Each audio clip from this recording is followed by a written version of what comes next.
মালিক নাফরমান তো দেখছি, কিন্তু এই জমানার সবচেয়ে বড় ওলিকে আমারে দেখাও।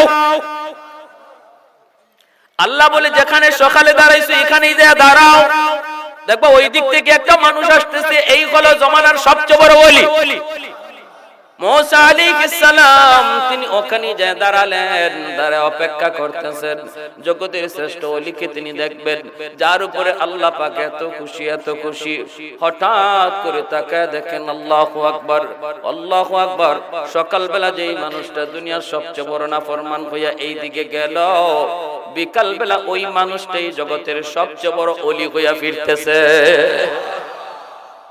মুসা আলাইহিস সালাম কয়, মালিক বুঝি নাই, আল্লাহ আমি তোমার কুদরত বুঝি নাই গো, কেমন করে কি হলো আল্লাহ আমি কিছুই বুঝলাম না। আল্লাহ পাক তখন বলতেছে, বান্দা ও মুসা একটু খেয়াল করে শোনো,